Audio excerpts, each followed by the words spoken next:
Hi everyone, this is Dr. Heather Austin Robillard, and this lecture is just going to briefly introduce you to the Diagnostics and Statistical Manual and how that relates to eating disorders. So first, if you haven't already heard about what the DSM is, let me go ahead and explain it to you. The DSM stands for Diagnostic and Statistical Manual of Mental Health Disorders.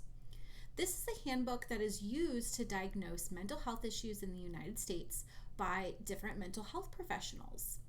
It was originally created by the American Psychiatric Association, or APA. They often will periodically review and revise so that they can update the clinical issues based on advancements in research. It's very important to understand that the DSM is used to diagnose and not for treatment. What's helpful about the DSM is it provides codes for diagnosis that can be submitted to insurance for possible reimbursement. The DSM lists all the different mental health diagnoses recognized by the APA. It will provide key diagnostic features for these mental health diagnoses. This allows treatment providers to assess their patients or their clients and determine whether or not they meet the criteria for a specific diagnosis. Specifiers are included. For example, they determine severity levels, different subtypes of the diagnoses, or mental health issues and potential stages of recovery within that mental health diagnosis. The DSM-5 recently was updated in 2013, and it did have some huge changes, especially as it relates to eating disorders. The first one that was a huge change was the binge eating disorder. This is now recognized as a full threshold eating disorder. Previously, it was recognized as otherwise specified disorders. So feeding disorders that are commonly diagnosed in childhood are also now listed within the chapter of eating disorders. These were formerly included in the chapter that was disorders usually first diagnosed in infancy, childhood, or adolescence. Eating disorder not otherwise specified, or ADRS, is now referred to as Other Specified Feeding and Eating Disorders, or OSFED. This was done to address the number of people who did not quite meet the criteria for anorexia nervosa or bulimia nervosa, and to reduce the number of ADRS diagnoses.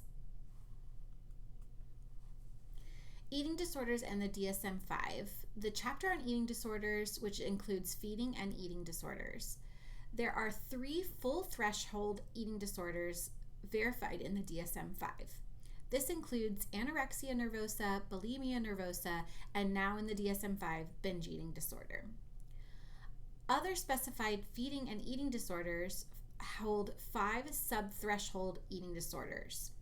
Feeding disorders include pica, rumination and avoidant restrictive food intake disorder.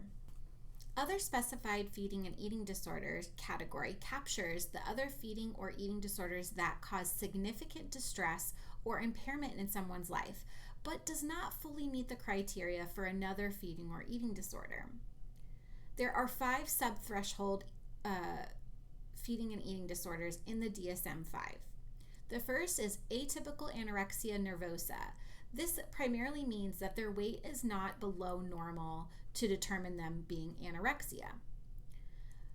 The second one is bulimia nervosa with less frequent behaviors. So they have less frequent purging or compensatory behaviors. The third is the binge eating disorder with less frequent occurrences.